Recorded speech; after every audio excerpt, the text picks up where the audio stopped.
So let's go to the next topic today, theories of catalysis. Two theories were proposed for the process of catalysis. We know what the process of catalysis is. We've done in the previous class that catalysis is the process by which a foreign substance, which is known as a catalyst, it increases the rate of the reaction. That is what catalysis is. Now there were two theories which were given to explain the process of catalysis. The first theory that was known as the intermediate compound formation theory.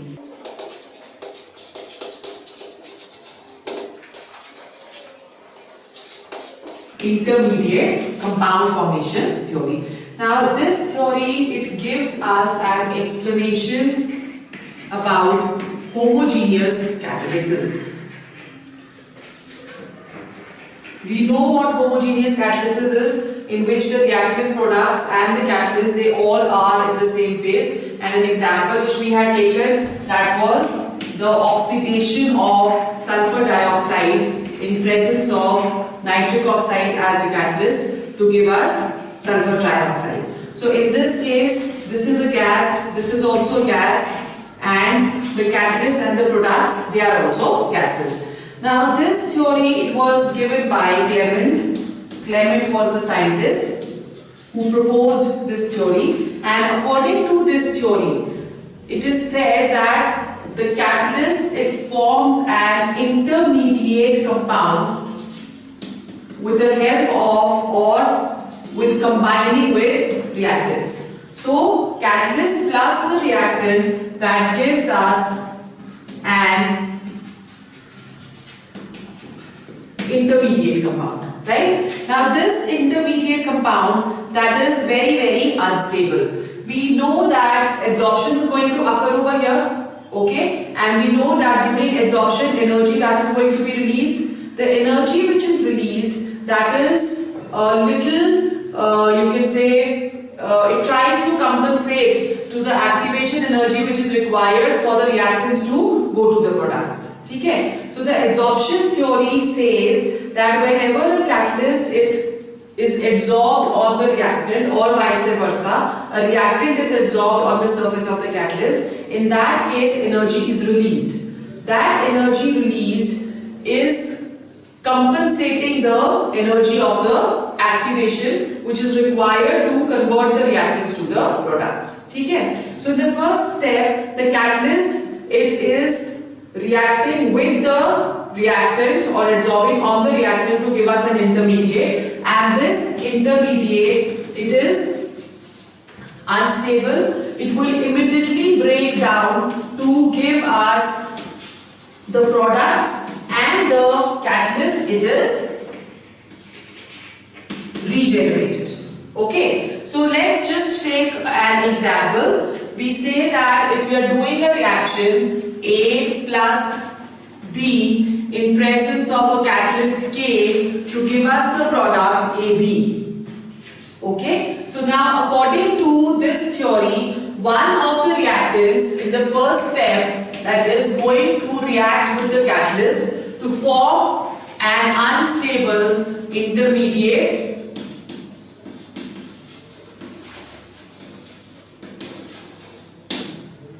okay? And then in the second step, this intermediate AK, it is going to react with the second reactant to give us the product, and the catalyst K, that is regenerated.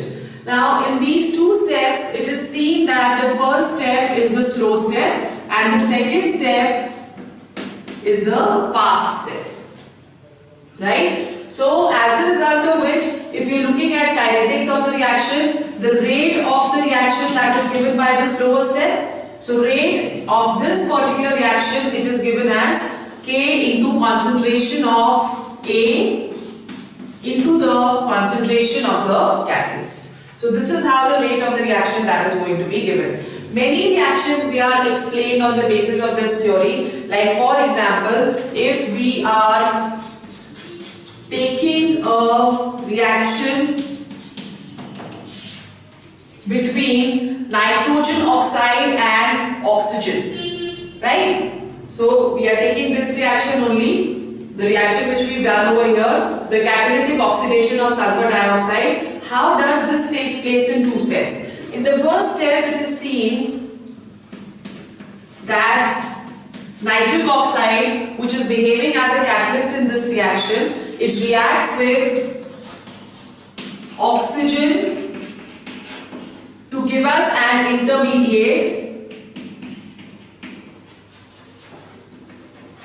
which is nitrogen dioxide, and in the second step, the nitrogen dioxide, which is formed as an intermediate over here, it reacts with sulfur dioxide to give us sulfur trioxide and the catalyst NO, which is regenerated. Okay? So this is again, this is going to be the slow step, and the second one is the fast step. This is the catalyst, which is regenerated. So according to the reaction, the rate of the above reaction can be given as K into concentration of NO square. Right? Oxygen being in an excess supply, it does not affect the rate of the reaction. So the reaction is of second order. Clear? Similarly, we can take another reaction over here, in which AlCl3, that is going to be used as a catalyst.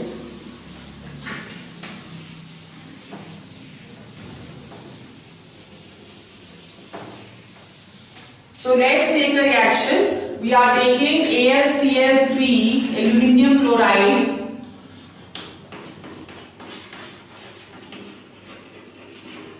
as a catalyst. This is reacting with methyl chloride. Now when they react together, they are going to form an unstable intermediate compound.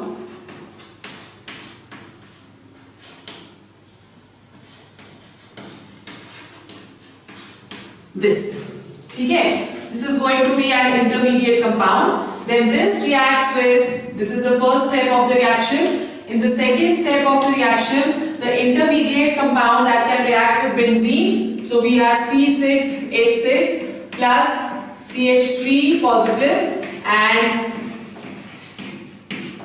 AlCl4 negative. Okay, this is going to give us what?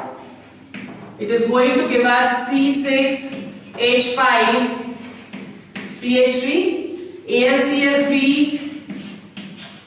it will be regenerated, and HCl will also be liberated. So we have this as the product, this is also the product, and this AlCl3 is the catalyst which is regenerated back.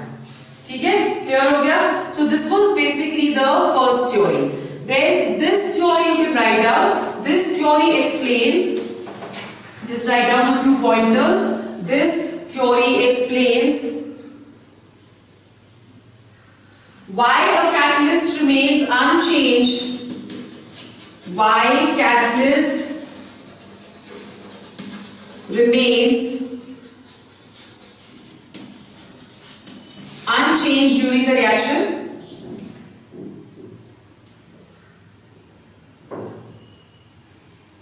Right? And as a result of which, even small quantities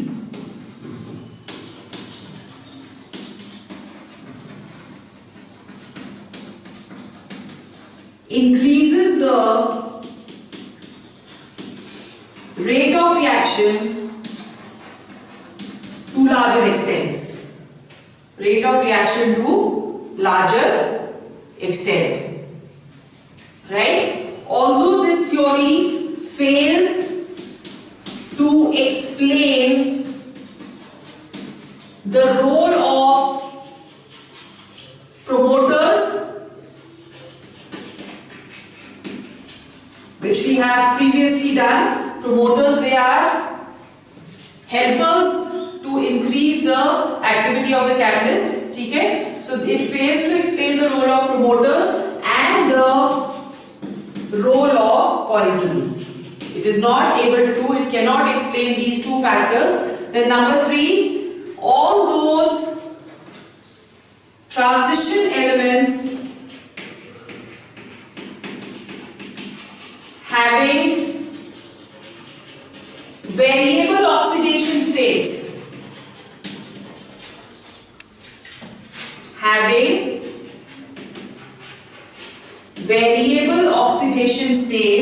are better catalysts.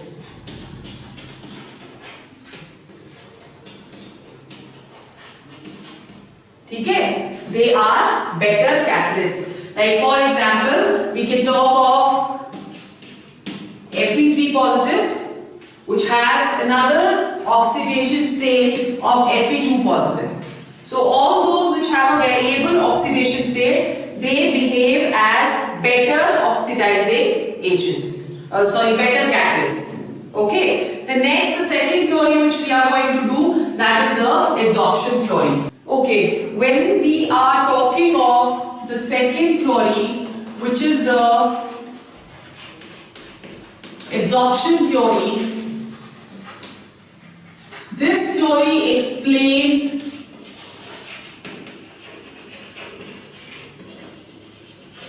heterogeneous catalysis.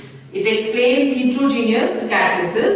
Now basically it was suggested before that whenever a catalyst is in the form of a solid, the reactants, they are adsorbed on the surface of this solid. Right? So when the reactants, they are adsorbed on the surface of the solid, they might form temporary bonds. Okay? So we are saying that there might be a temporary bond formation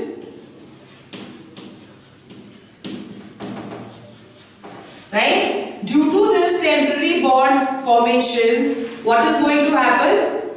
The concentration of the reactants increase on the surface. As a result of this, concentration of reactants increase on the surface, thereby increasing the rate of the reaction. Right? We also know that adsorption is an exothermic process, the same what we had discussed before. Because adsorption is an exothermic process, therefore the energy which is released, that can compensate the activation energy, and the reactants can be easily converted into products. Okay? Now the failure of this adsorption theory was that it failed to explain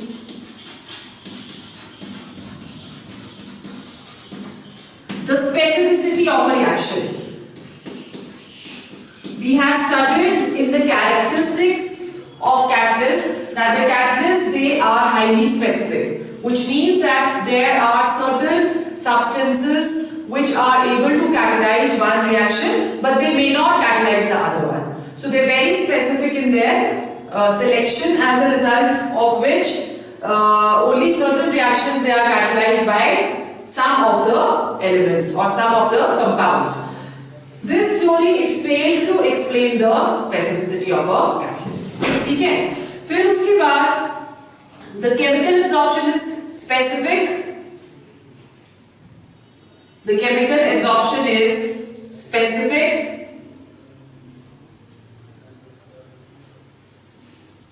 As a result of which a new theory was formulated, which was known as the modern adsorption theory. Modern adsorption theory. There are 5 points to this theory, or 5 steps to this theory. The first step is diffusion of the reactants on the surface of catalyst.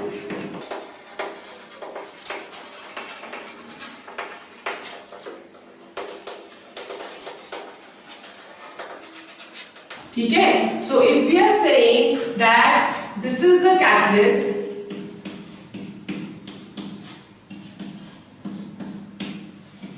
so in the first step, what is going to happen? And these are the reactants over here. these reactants, they are going to adsorb on the surface of the catalyst, okay, such that it is forming temporary bonds over here.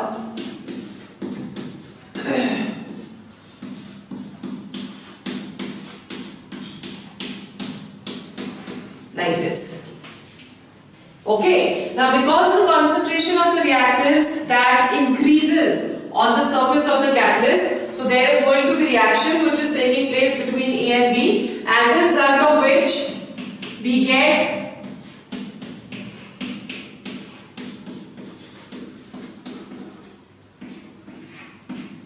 an intermediate of this type. Right? And finally, the reaction is complete. Now in this case, reverse of adsorption is going to take place, which is known as desorption. So what are we getting over here now? We are regenerating the catalyst like this, and the products, they are easily formed. Right, so first step is diffusion of reactants on the surface of the catalyst, which is we are showing by the first step over here. The second step is some form of association occurs between the reactants. Okay, so there is going to be some form of association which is occurring. This is the second step. Association between the reactants. Okay. Once there is association which is occurring between the reactants, then in the third step there is an occurrence of chemical reaction. So when we looking over here, there is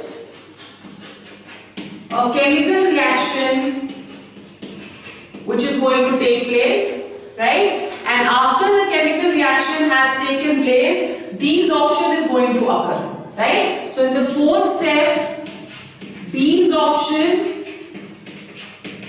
of products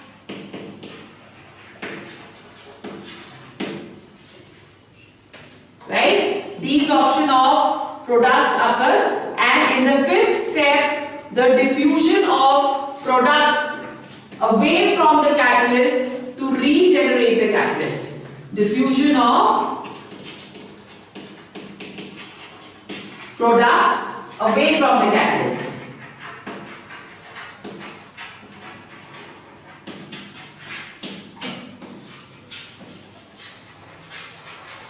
Right? So this is what is happening in this modern adsorption theory. Let's just see once again. In the first step, diffusion of the reactants that is taking place on the surface of the catalyst. Okay? So this is the diffusion of the catalyst which is happened over here. Then there are certain, because the concentration of the reactants is going to increase on the surface, so there are certain reactions which are going to take place over here. And in the second step, association between the reactants is taking place. So here is the association which is taken place, as a result of which you can see that there is a bond formation between A and B. This is the chemical reaction. Then in the fourth, desorption is going to take place. That is the products that is going to leave the surface of the catalyst. And finally, diffusion of the products away from the catalyst. Okay? Now the energy which is supplied for all this, that is the energy which is released due to adsorption.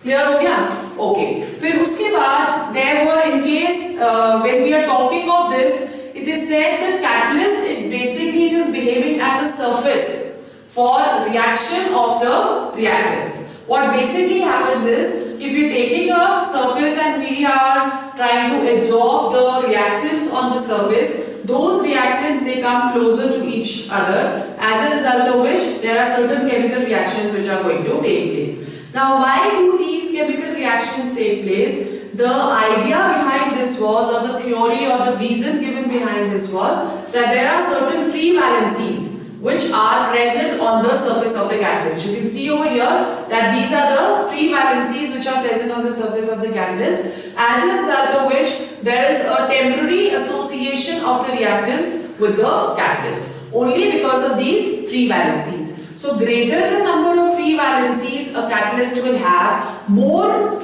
capability it has to increase the rate of the reaction. Okay, so let's understand now what are these free valencies going to do. Okay, so what are we saying? That in case free valencies that are responsible for catalytic activity, it follows that with the increase of these valencies on the surface of a catalyst, the catalytic activity will increase. That is what I have just told you. So in order to increase the free valencies, it can be increased by the following two methods. Free valencies can be increased by the following two methods. The first method to increase is subdivision of the catalyst. What do we understand by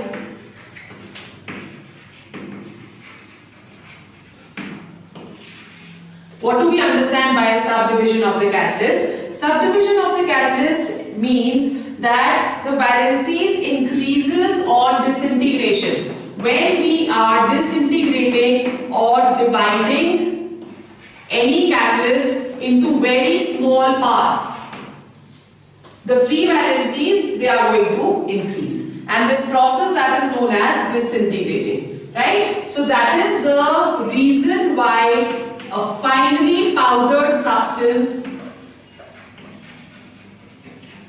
has more free valencies and it behaves as a more effective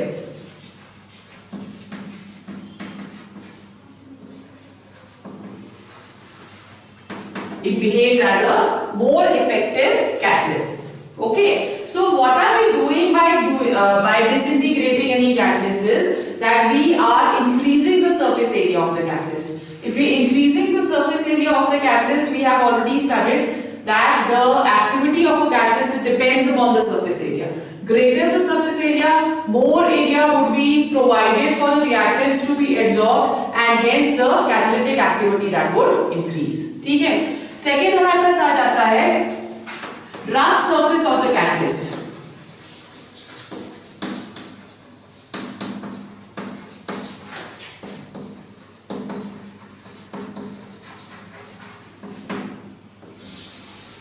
Rough surface of the catalyst. Now, if there are more grooves or there are, you can say, more the surface of the catalyst that is rough, there will be more exposed free valencies. Okay, due to the number of, basically we say that these grooves or rough surface gives active spots on the surface of the catalyst. These active spots increases the free valencies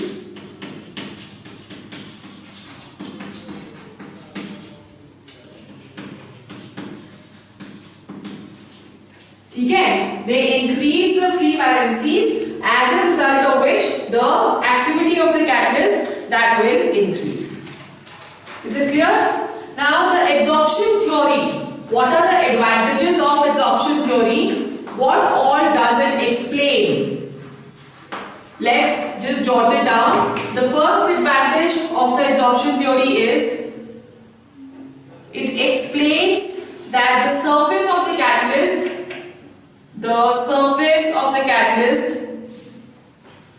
is used again and again. Why? Because simultaneously adsorption and desorption that is occurring.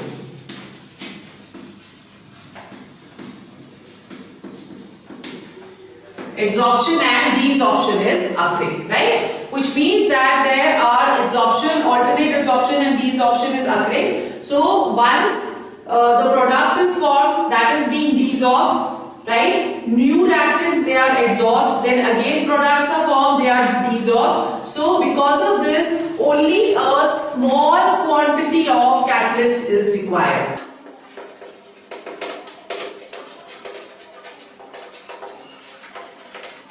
Very small quantity of the catalyst that is required due to alternate adsorption and desorption. Then number 2, the chemical adsorption depends upon the nature of the adsorbate and adsorbent, because we just studied that the process or the phenomenon of catalysis is the process of adsorption. So therefore, the catalyst activity will depend upon the kind of the adsorbate and the adsorbent. So adsorption theory helps us to understand the specificity of a catalyst, which means that, which we have already spoken about many times, that a catalyst is highly specific in nature. So this theory explains us this. Then number 3, the process of desorption leaves the surface of the catalyst unchanged.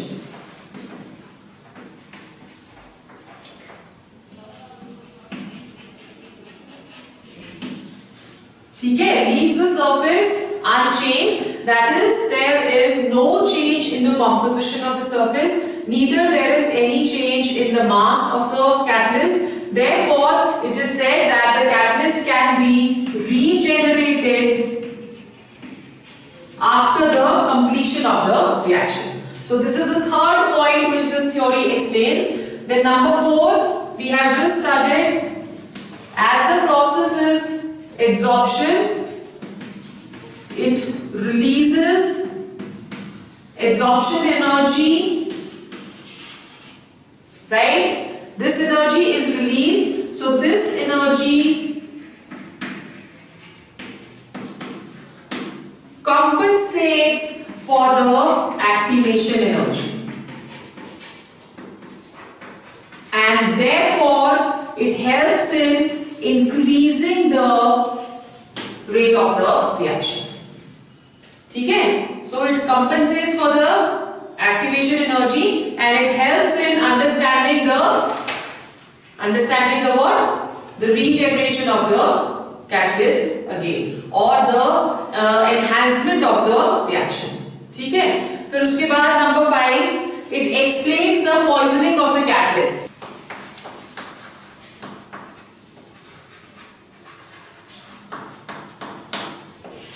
It explains the poisoning of the catalyst. How does it explain the poisoning of the catalyst? Basically what happens is that these poisons, they are preferentially adsorbed. They are not completely adsorbed on the surface of the reactants. They are preferentially adsorbed on the poisons, right? Now as a result of this, what is going to happen is that these poisons, what they are going to do is they are going to decrease the activity of the catalyst, right? We know that we have discussed about 2 things, one which is the promoters and the other one that is the poisons or the inhibitors. Okay? So the promoters, they are going to increase the rate of the reaction, helps to increase the activity of the catalyst, and the poisons, they are going to decrease the activity of the catalyst. That decrease in activity is due to an explanation which is given, which is preferential adsorption of the poisons.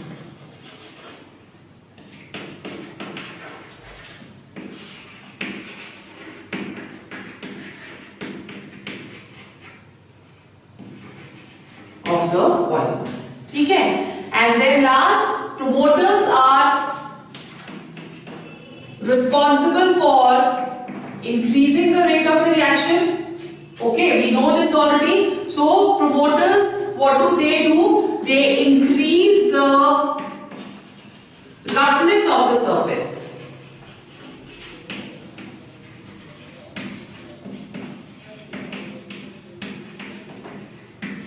They increase the roughness of the surface. Because of the increase in roughness of the surface, the free valencies, they are going to increase, and as a result of which the activity of the catalyst would be increased. Okay? So these are a few advantages of the adsorption theory. Now we are time and again using two terms over here.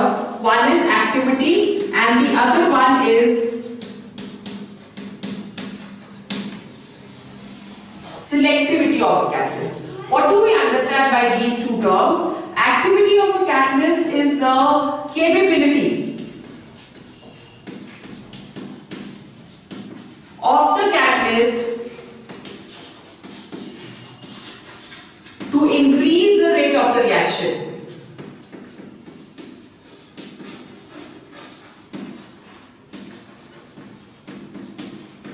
Okay? So activity is the capability to increase the rate of a reaction.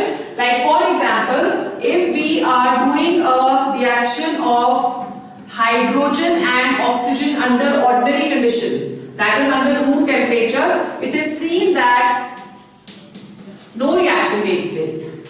But if we are doing this same reaction in presence of a catalyst, say platinum, and we are heating, we get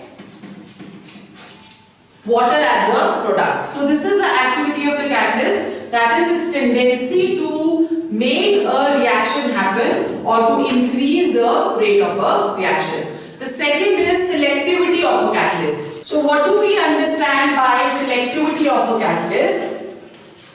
Selectivity means that if we are using the same reactants but different catalysts, we are going to get different products. Okay? Or in other words, we can say it may happen that a catalyst, there is one substance which may help in bringing about the products of one of the reaction, but it may not activate the other reaction, right? So this is what selectivity of a catalyst is. Let's take an example. We are taking acetylene, right? Acetylene in both the cases, and we are doing the reduction.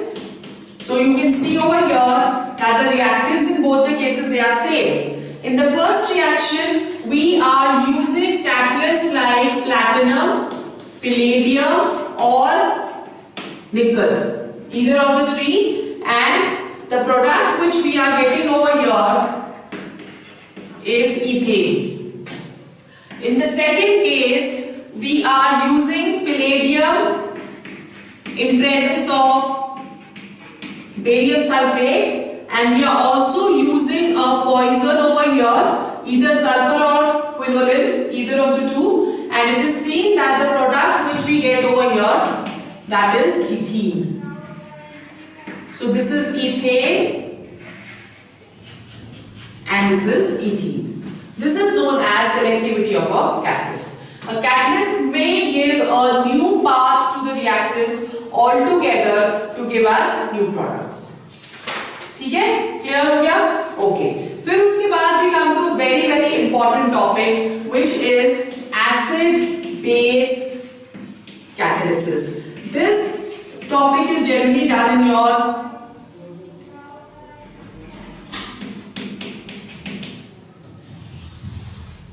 organic chemistry, but because we are doing catalysts over here, so I want to discuss this topic right now. So what are, when we are talking of acid-base catalysis, then we say that homogeneous catalysis, they are catalyzed by either acids or bases. Therefore, they are known as acid-base catalysis, right? Now, in acid-base catalysis, if an acid is being used as a catalyst, it is the H positive ions which are going to be used as catalysts, and if we are using a base, then OH negative ions, they are going to catalyze a reaction. Okay? Let's take an example. We are taking the example of hydrolysis of an ester. The reaction takes place in presence of an acid or base, any. Okay? And the product which we are getting over here, that is acetic acid plus ethyl alcohol. Clear हो गया? So this is an example of this. Then we have another example, that is inversion of cane sugar. Hydrolysis of sugar. This reaction also takes place in presence of an acid to give us one molecule of glucose and the other molecule of fructose.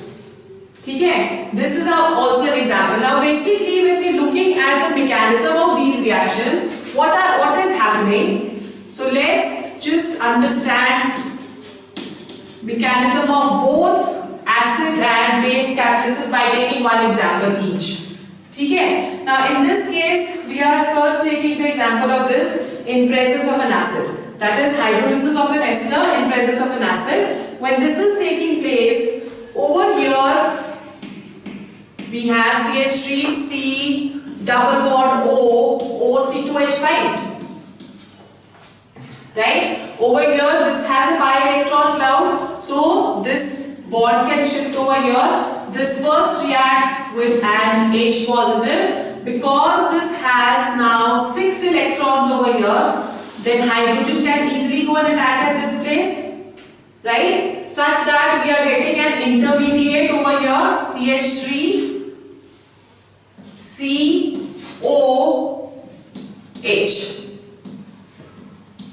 Okay, and there is a positive charge on this carbon atom. Is it clear?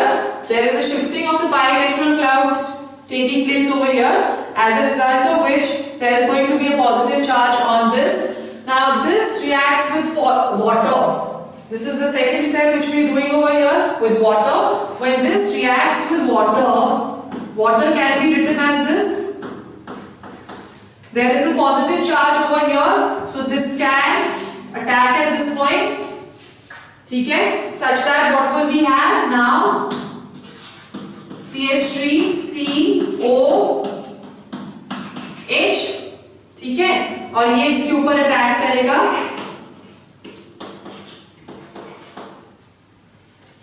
Right? And this has one lone pair of electrons, so the positive charge is going to come over here now. Okay? And we have O C2H5. This hydrogen from here, it delocalizes to this oxygen such that the product which we are going to have over here, the product which we will have over here is CH3 COH double bond O. From here this H positive will be liberated because this was used as a catalyst, and we have C2H5 OH plus H positive is regenerated. Okay? See the reaction once again. Over here what we are saying that this is an ester. There are two lone pair of electrons which are present over here. The double bond from here is localized. Because hydrogen has a positive charge, it has no electrons, so this can attack at this position where there is efficiency of electrons. Okay? So this is the compound which is formed. Because the bond from here has shifted, carbon gets a positive charge, right? So over here again water, it has more electrons, lone pair of electrons on oxygen. It is a rich electron species. It attacks at the positive charge over here. So this is the intermediate which is formed. The hydrogen from here is delocalized to this position, and the H positive, because of being a catalyst, is regenerated. So the products which we are having over here is CH3COOH plus C2H5OH plus H positive. Okay? Let's take an example of base catalyzed reaction.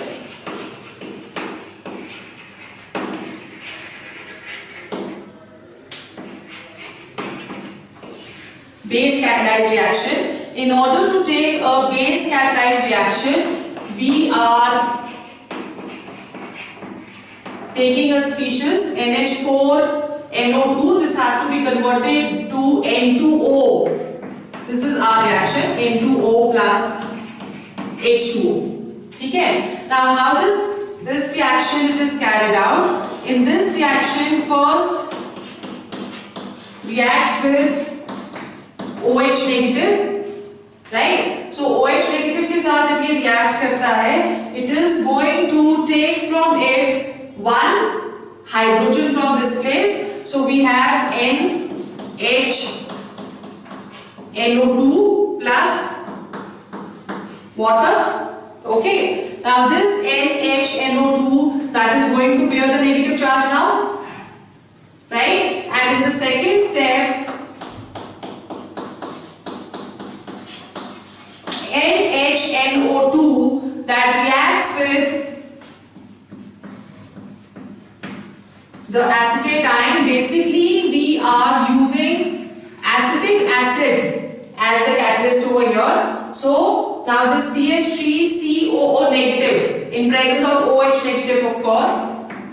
In the second step, CH3COO negative, that is going to react. So we have NHNO2 plus CH3COOH. Yeah, sorry, there was one mistake over here.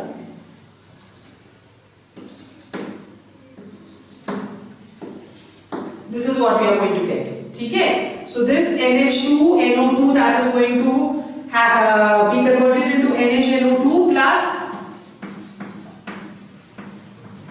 CH3COOH. Then this decomposes into